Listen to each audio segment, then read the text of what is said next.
Siap-siap, harga mobil akan turun 50% jika pajak mobil dibebaskan.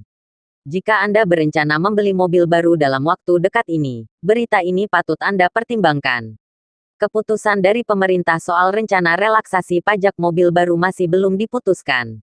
Tapi kalau benar itu terrealisasi, penurunan harga mobil diklaim bisa sampai separuh saat ini. Tapi wacana relaksasi pajak mobil sudah ada. Wacana relaksasi pajak mobil baru sudah diutarakan langsung oleh Menteri Perindustrian, Agus Gumiwang, pekan lalu. Agus malah sudah mengajukannya ke Menteri Keuangan terkait rencana tersebut. Relaksasi pajak mobil baru yang besarnya sampai 0% akan membuat penurunan harga yang sangat jauh. Bahkan harga mobil on the road bisa terdiskon sampai separuhnya. Demikian diutarakan Ketua I Gabungan Industri Kendaraan Bermotor Indonesia, Gaikindo, Jongki D. Sugiarto kepada CNBC Indonesia. Pemberian relaksasi pajak ini dilakukan demi mengerek lagi penjualan mobil di Indonesia.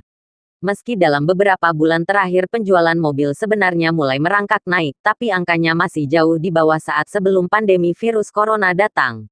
Masih dikatakan Jongki, Indonesia kini sudah tertinggal jauh dari negara tetangga ASEAN dalam hal penjualan mobil. Dia menyebut Malaysia dan Thailand sudah menerapkan pemotongan tarif, sehingga angka penjualan kembali bergairah. Data penjualan Juni menunjukkan Indonesia hanya berada di posisi 5 di ASEAN, dengan penjualan sebanyak 12.623 unit.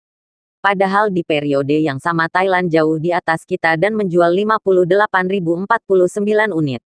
Berikutnya ada Malaysia yang menjual 44.695 unit, diikuti Vietnam dengan 24.002 unit, dan Filipina sebanyak 15.578 unit. Berapakah tarif pajak mobil itu? Dari satu mobil sekitar 40-45% masuk ke kas pemerintah. PPN, pajak pertambahan nilai, itu 10%. PPNBM, pajak penjualan atas barang mewah, 10-125%, sebut saja 15%. Itu udah 25% masuk ke kas pemerintah pusat.